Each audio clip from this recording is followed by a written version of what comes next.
Michael souffre de strabisme. Pendant longtemps, ses deux yeux ont fonctionné de manière indépendante. Je commençais à voir 2 pages et deux textes. Ça devenait encore plus difficile à lire. J'ai développé la vision double, constante, permanente, tout le temps.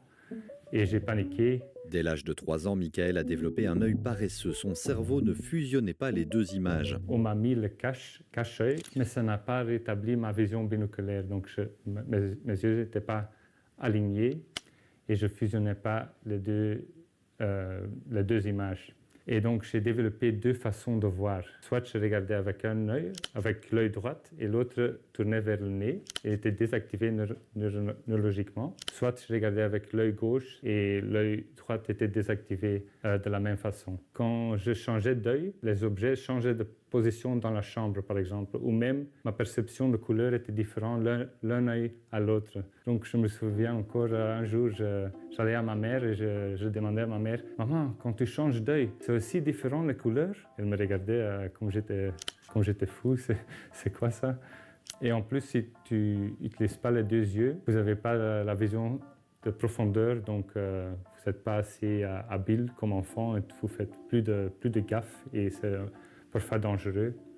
C'était aussi très difficile à apprendre à lire parce que ma vision n'était pas stable. Donc je changeais d'œil d'un œil à l'autre, mais aussi ma vision était un peu saccadée. Donc même après, j'avais acquis la connaissance des lettres et des mots.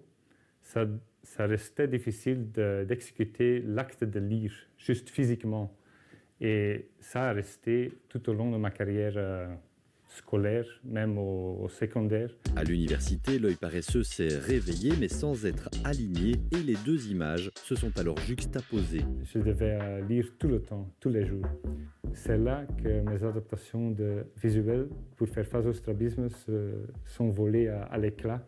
Et j'ai commencé à voir double. Et puis j'ai paniqué parce que ça devenait invivable en fait.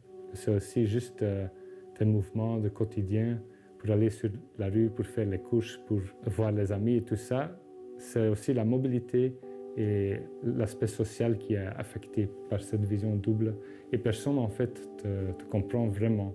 Donc tu te sens à la fin vraiment isolé parce que tu racontes à ta famille « je vois double », ils ne comprennent pas, c'est un détail pour eux. Tes amis, c'est un détail pour eux. Et voilà, finalement, tu te tais. Michael sera opéré à 3 reprises sans succès. C'est alors qu'il découvre la rééducation visuelle, un concept basé sur la plasticité du cerveau. C'est en fait le cerveau qui voit. Ce n'est pas les yeux qui voient, c'est le cerveau qui voit. L'opération a sa place dans les options de traitement, mais ce n'est pas la seule et ce n'est pas peut-être même pas la première option. Voilà, s'il n'y a pas de problème structurel avec les muscles ou les yeux, tous les composants sont en fait saines.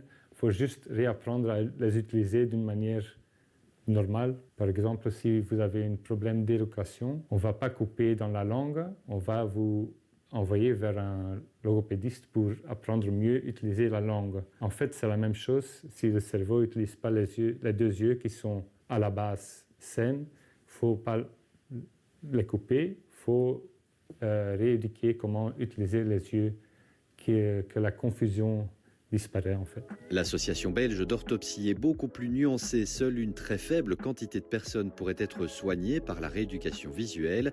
Malgré tout, Michael estime qu'il faut mieux la faire connaître. Il a fondé une association de patients. Dans le système actuel, vous n'allez pas entendre parler de rééducation visuelle. Donc c'est plutôt le cache-œil et puis la chirurgie, mais il n'y a pas une voie sérieuse pour essayer la rééducation visuelle.